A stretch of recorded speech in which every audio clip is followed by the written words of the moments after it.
संगवारी हो Facebook Instagram YouTube हर जगह ना एक वीडियो बहुत ट्रेंड में चलत थे। What I eat in a day, मतलब दिन भर आप का खाते हो वो दिखाते वीडियो में। तो हम छत्तीसगढ़ी हमन काबर पीछू रहन महू बना लेते हो what I eat in a day Chhattisgarhi में। तो आज दोपहर में मैं गे रहा अपन भाभी यहाँ ना घर के उद्घाटन में, तो लंच वहीं करे हन। तो लंच में वहाँ बने रही से देख सकते हो दाल चावल रोटी सब्जी पूड़ी और रसगुल्ला और साथ में खीर। तो लंच करके बहुत ज़्यादा मज़ा आ गया। और बाद शाम को ना हमारे स्कूल संगवारी मन साथ हमन ऐसे घूमे निकल गए हैं। मैं साक्षी गीता मोर स्कूल संगवारी मन साथ। तो वहाँ हमन घूमत घूमत पहुँच गए वर्षा चाट। यहाँ पे मैं कुछ बोले की कोशिश करत हूँ लेकिन बैकग्राउंड में बहुत ज़्यादा आवाज़ से मैं वॉइस ओवर कर दे। तो वहाँ पे हमन सबसे पहले खाए हैं आलू नड्डा, जेला बोलते हैं नड्डा चाट। तो आप मन साइड ऐसे मिलते कि नहीं तेला कमेंट करके बताओ। आप मन नेला का बोलते तहुला मोला कमेंट में बताओ।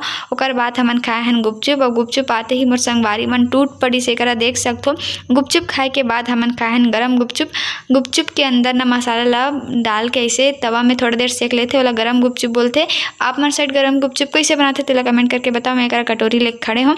फिर ओकर बाद ये सब खाए के बाद पेट बहुत भर गई से। ओकर बाद हमन चले गए घर, लेकिन बीच में हमन खाए हैं रुक के कुल्फी। कुल्फी खाए बिना तो मतलब मीठा खाए बिना तो हैप्पी एंडिंग नहीं हो। तो यहाँ पे हमन खाए हैं कुल्फी। तो ठीक है, आज के वीडियो बस रखते हैं। वीडियो कैसे लगी कमेंट करके जरूर बताओ। फिर मिलूँ एक नया वीडियो के साथ, तब तक के लिए जय जोहार, जय छत्तीसगढ़।